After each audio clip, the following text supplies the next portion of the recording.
proverb typically refers to a short, clever saying that offers some kind of wisdom, and this book has a lot of those. But they're almost all in the center section of the book, chapters 10 to 29.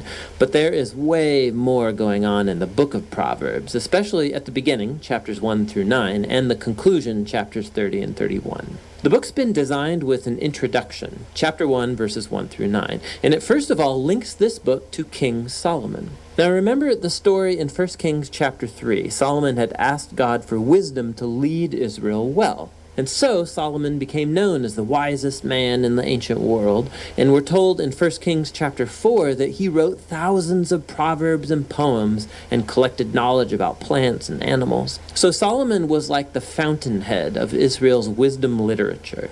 So while not all the material in this book is written by him personally, he is where Israel's wisdom tradition began. The introduction says that by reading this book, you too can gain wisdom. Now, wisdom for most of us means knowledge, but the Hebrew word chokhmah means much more than just mental activity. It refers to action also. So think skill or applied knowledge. This is why back in the book of Exodus, chapter 31, it was artists and craftsmen in Israel who were said to have chokhmah. So the purpose of this book is to help you develop a set of practical skills for living well in God's world. And this gets linked with another key idea in the introduction, the fear of the Lord. Now, fear here is not about terror. It's about a healthy sense of reverence and awe for God and about my place in the universe. It's a moral mindset that recognizes I am not God and that I don't get to make up my own definitions of good and evil and right and wrong. Rather, I need to humble myself before God and embrace God's definition of right and wrong, even when that's inconvenient for me. Now, this introduction leads us into the first main section of the book, chapters 1 through 9, which also doesn't contain short one-liner proverbs. Rather, what we find here are 10 speeches from a father to a son about how the son should listen to wisdom and cultivate the fear of the Lord and live accordingly, which means a life of virtue and integrity and generosity, all of which lead to success and peace. The father warns his son also about folly and evil and stupid decisions that will breed selfishness and pride, all leading to ruin and shame. And so the son should make the pursuit of wisdom and the fear of the Lord his highest goal in life. And this way of thinking, it forms the moral logic of this entire book. Now, these speeches from the father also clue us into what biblical wisdom literature is and how it's different from other parts of the Bible. These books explore how to live well in God's world, but wisdom is not the same as law, like what Moses gave Israel at Mount Sinai. And it's not the same as prophecy, divine speech to God's people. Rather, wisdom literature has the accumulated insight of God's people through the generations about how to live in a way that honors God and others. And so, through the book of Proverbs now, these human words about wisdom have been put together as God's word and wisdom to his people, which connects to the other thing you find in chapters 1 through 9. There are 4 poems from Lady Wisdom. Here, wisdom has been poetically personified as a woman who calls out to humanity to pay attention and to seek her. Wisdom says that she is woven into the fabric of the universe, and so wherever you see people making wise decisions, they are relying on her. So you see someone being generous or having sexual integrity or upholding justice, they are drawing on wisdom.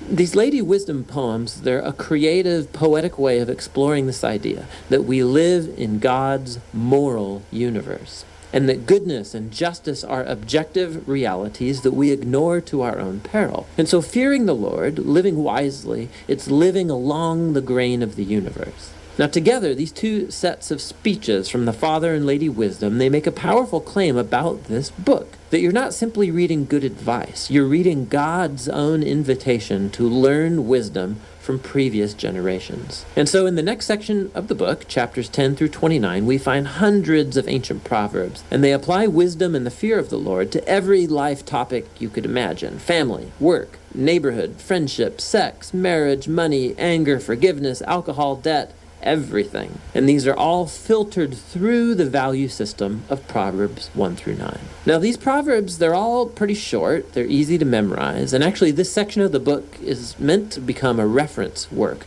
that you return to time and time again throughout the years, which raises some important issues in learning how to read these Proverbs. First of all, Proverbs are by nature about probabilities. So you fear the Lord and you make wise, good choices, things will likely go well for you. And if you don't fear the Lord, you're foolish, your life will likely not go so well. Now, that is all often true, but not always. Which leads to the next point, that Proverbs are not promises. They're not formulas for success. So, some Proverbs, for example. The fear of the Lord prolongs your life, but the years of the wicked are cut short. Or, train up a child in the way they should go, and when they're old, they won't turn from it. So yes, fearing God, being a moral person, will most likely lead to a better, longer life, and raising your kids in a stable, loving home does set them up well, but there are no guarantees. Lots of things can and often do go wrong in our world. And so lastly, Proverbs by nature focus on the general rule, but not the exceptions, which are many. And the wisdom books actually aren't ignorant of that.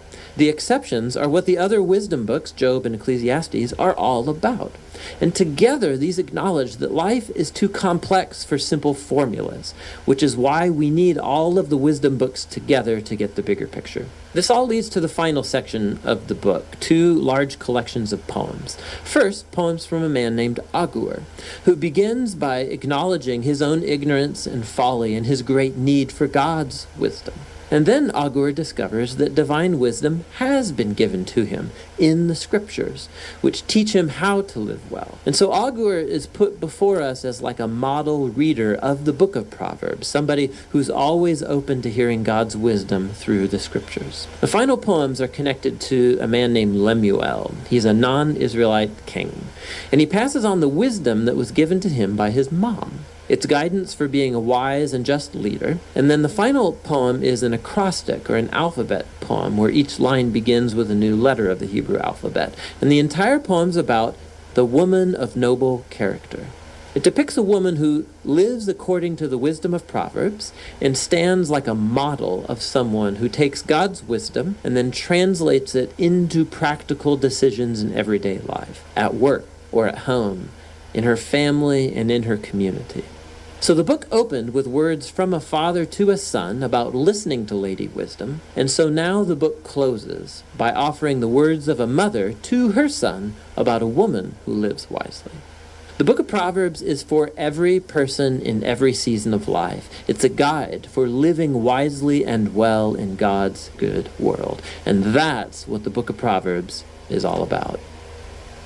All right, next we'll look at the book of Ecclesiastes.